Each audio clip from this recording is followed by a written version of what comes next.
It seems like when it rains, it pours. I feel for Kyle Shanahan.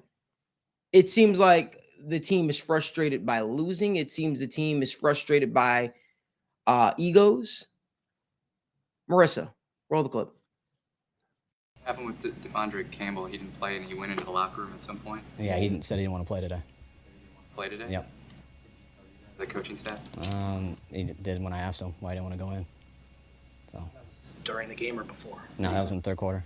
Devondre opting to not go into the game. What do you need to do to ensure that you don't lose the rest of the locker room? I haven't lost anybody. That's somebody who doesn't want to play football. It's pretty simple. I mean, I think our team and myself, we know how we feel about that. So I don't think we need to talk about him. What does management think after seeing that? Does this say more about Devondre Campbell and not being a pro? Regardless, let me be very, very clear.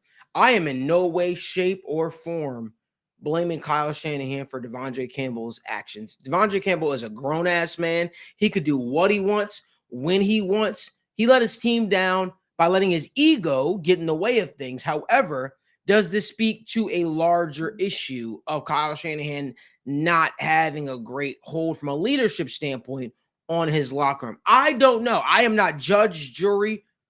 But Daniel, I really want to hear what your thoughts are, because you think about the 49ers season. The 49ers were expected to be a Super Bowl contender. They've been anything but that this season. Things have gone haywire. And much like the Cincinnati Bengals, they were facing a lot of off-the-field issues, whether it be contracts, people being upset, the whole 9 yards. And you had that report come out that the Niners brass is putting pressure on Kyle Shanahan.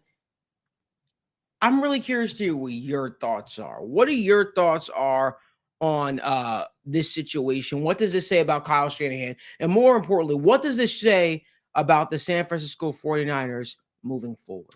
I think the 49ers are a team that they're imploding right now. And I think that their season is pretty much over when we talk about playoffs. So they've got to fight for something bigger than the playoffs. They've got to fight for the future. They've got to fight for continuing to build on their culture. And hopefully this doesn't take a massive turn south. And I don't think that this is the turning point for the 49ers in the sense that it's all blowing up, right?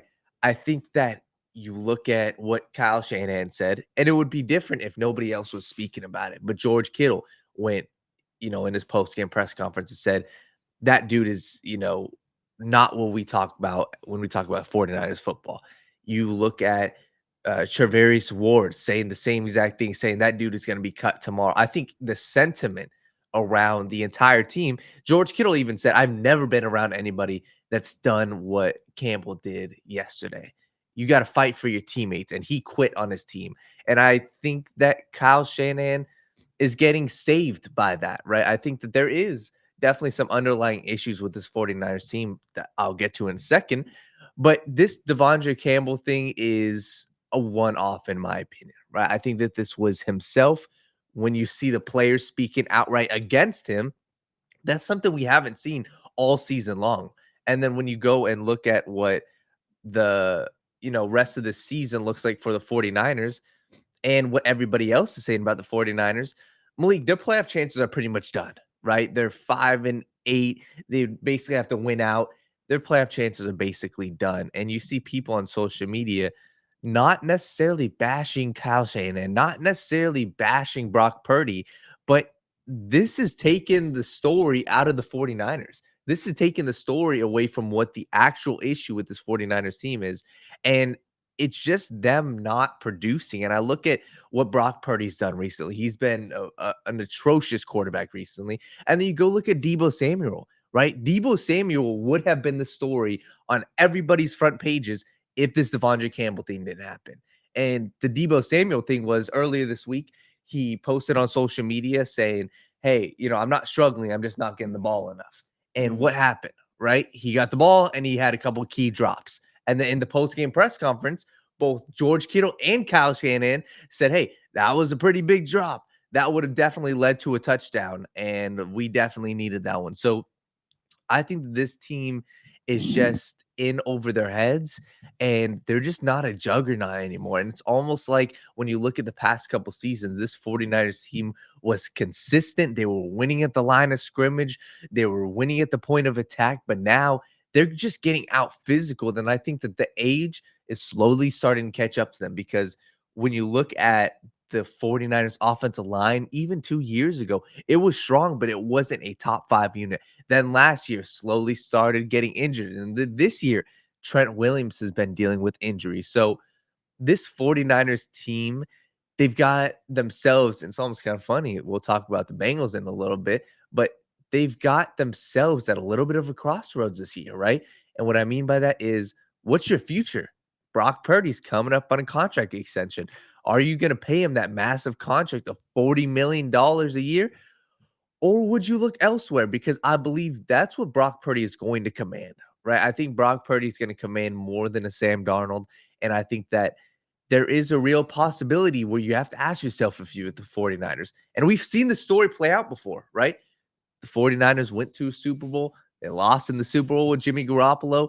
The organization and Kyle Shanahan realized John Lynch said, hey, we need to go out there and get a quarterback that's got this, extendability that can, make plays happen outside of the structure. And they went up in the draft and drafted Trey Lance. So for me, a team that showed their cards before, saying, hey, we're not just going to settle with a average game managing quarterback. Who's to say they don't do that again this year with Brock Purdy or next year with Brock Purdy? And I think for me, that's where this conversation starts.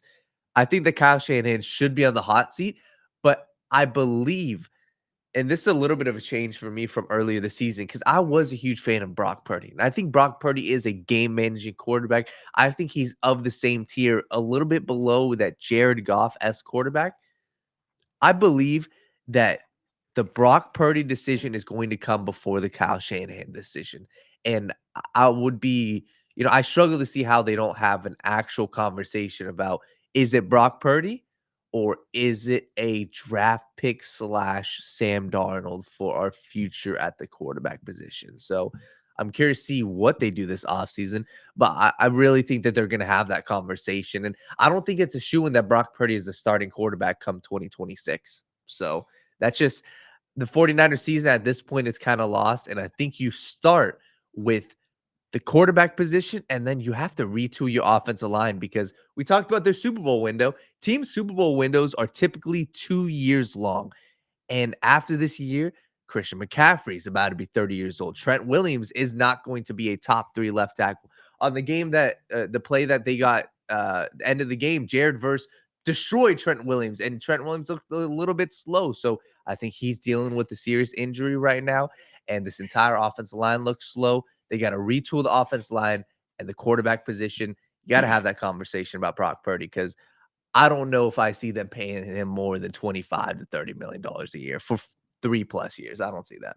I think the situation is just unfortunate the way everything has unfolded, from Brandon Ayuk's injury to the off the field stuff that, for contracts, that kind of like hurt their season, morale before it even started. Right. I really believe that definitely played a part for a lot of teams this season.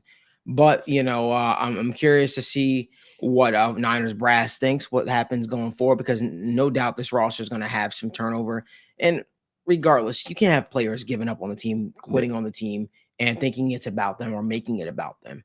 But we move on.